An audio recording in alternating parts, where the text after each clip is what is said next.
Halo semuanya. Oke, langsung aja kita mulai ulasan kita kali ini. Hari ini kita bakal ngebedah satu cerita yang super menginspirasi dari pena motivasi. Judulnya, Ukirlah Nama Dalam Cinta. Jadi gini, ini bukan sekedar cerita biasa loh. Ini tuh bukti nyata gimana satu tindakan kecil yang tulus, yang benar-benar didasari belas kasih, bisa ngubah arah hidup seseorang. Dan yang paling gila, tanpa disangka-sangka, kebaikan itu malah melindungi orang-orang yang paling kita sayang.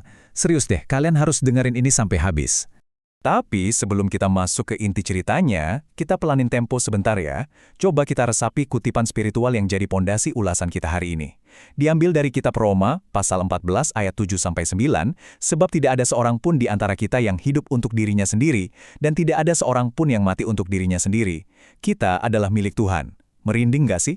Kutipan ini tuh dalam banget, ngingetin kita soal tujuan hidup, dan gimana keberadaan kita ini sebenarnya terhubung erat sama penderitaan dan kebahagiaan orang-orang di sekitar kita. Nah, mari kita kenalan sama tokoh utama kita, Kapten Shaw.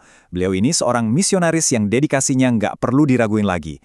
Shaw ditugasin sama organisasi bala keselamatan ke sebuah kawasan kusta di India. Kalian tahu kan, penugasan ke tempat kayak gini mungkin bakal dihindari sama banyak orang. Tapi Kapten Shaw, beliau sama sekali nggak ragu, nggak mundur selangkah pun. Dia datang ke sana bukan bawa rasa takut, tapi murni bawa panggilan hati yang teguh buat melayani mereka yang kondisinya paling terpuruk. Dan pas banget sampai di sana, beliau langsung dihadapin sama satu krisis besar. Shaw nemuin 3 orang pasien kusta dalam kondisi yang nyayat hati banget. Mereka dirantai coba. Tentu aja Shaw langsung minta para penjaga di sana buat ngelepasin belenggu itu. Tapi tebak, penjaganya nolak mentah-mentah. Kenapa? Karena menurut mereka ketiga pasien ini tuh penjahat yang super berbahaya. Kalau sampai dilepasin, kawasan itu bisa jadi sangat nggak aman buat semua orang. Yang paling menarik dari situasi ini adalah benturan dua sudut pandang yang benar-benar beda jauh. Dari sisi penjaga, wajar sih ada rasa takut dan logika keamanan yang manusiawi. Mereka ini kriminal, bahaya banget kalau dilepas. Tapi coba lihat dari kacamatanya Kapten Shaw. Mereka ini udah cukup menderita. Sama sekali nggak ada penghakiman dari Shaw. Dia nggak ngelihat label penjahat berbahaya yang ditakutin orang-orang. Yang dia lihat cuma sesama manusia yang lagi hancur karena penyakit kusta dan penderitaannya diperparah sama rantai besi yang ikat mereka.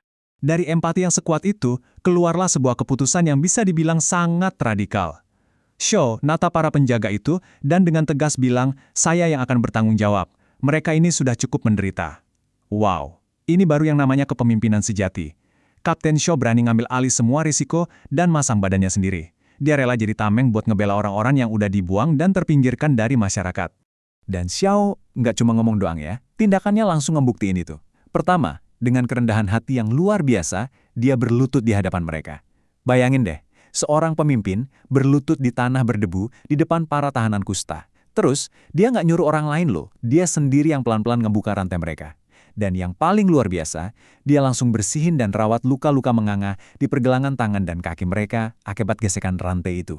Sentuhan medisnya yang lembut benar-benar ngancurin kerasnya besi yang selama ini membelenggu mereka. Oke, sekarang kita melompat ke 2 minggu kemudian. Situasi tiba-tiba berubah tegang. Kapten Shaw dapat tugas wajib dadakan yang mengharuskan dia pergi menempuh perjalanan di malam hari. Imbasnya, Shaw terpaksa harus ninggalin keluarganya sendirian di rumah.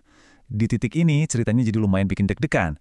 Pas Shaw jalan nembus gelapnya malam, pikiran logisnya mulai main nih. Dia teringat lagi sama peringatan keras dari para penjaga waktu itu. Orang-orang yang dilepasin itu kan katanya penjahat berbahaya. Dan sekarang mereka lagi bebas berkeliaran sementara keluarganya di rumah tanpa perlindungan sama sekali. Pertanyaan yang mendebarkan pasti langsung muncul di benak Shaw, dan mungkin di benak kita juga sekarang. Apa yang sebenarnya terjadi sama keluarga yang ditinggal sendirian di tengah malam, sementara ancaman yang paling ditakutin penjaga ada di sekitar mereka? Pagi harinya, datanglah sebuah kejutan besar. Istri Kapten Shaw jalan ke arah pintu depan. Pas dia buka pintunya, astaga, dia kaget luar biasa. Kalian tahu apa yang ada di depannya? Tepat di teras rumah mereka, 3 pasien kusta yang dibebasin suaminya itu lagi tidur pules. Pasti ada rasa panik dan kaget yang luar biasa di awal. Terus, waktu mereka terbangun, sang istri buru-buru nanya dong, kenapa mereka bisa ada dan tidur di depan pintu rumahnya? Dan jawaban mereka ini benar-benar jadi klimaks emosional dari cerita ini. Mereka jawab gini, kami tahu kalau dokter sedang pergi, maka dari itu kami tidur semalaman di sini untuk menjaga kalian. Ya ampun, ini dengan brilian ngegambarin hukum alam yang sangat indah tentang timbal balik. Kebaikan murni yang dilakuin Kapten Shaw 2 minggu sebelumnya, sekarang berbuah jadi perisai buat keluarganya sendiri.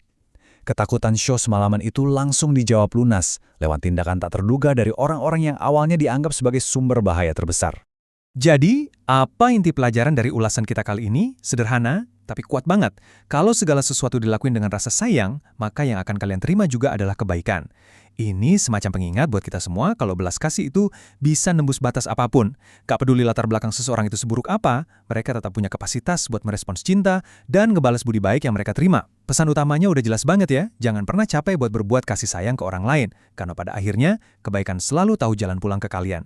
Secara filosofis, penulis sumber kita menyimpulkan kisah ini dengan satu perbandingan yang menurutku puitis banget. Ngukir nama di hati orang lain versus ngukir nama di atas batu nisan.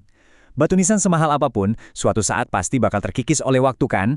Tapi, ngelakuin kebaikan buat orang lain, itu adalah momentum nyata untuk ngukir nama kita di dalam hati mereka selamanya. Warisan kita yang sejati itu bukan terbuat dari batu mati teman-teman, melainkan dari jejak cinta dan rasa syukur yang terus berdetak di dada orang-orang yang hidupnya pernah kita sentuh. Sebagai penutup, kisah Kapten Show ini ninggalin kita dengan satu pertanyaan provokatif yang lumayan bikin mikir. Di hati siapa kalian bakal ngukir nama kalian hari ini? Kebaikan radikal apa yang bisa kalian mulai hari ini juga? Ingat, momentumnya dimulai sekarang. Teruslah berbuat baik, dan sampai jumpa di ulasan inspiratif kita berikutnya.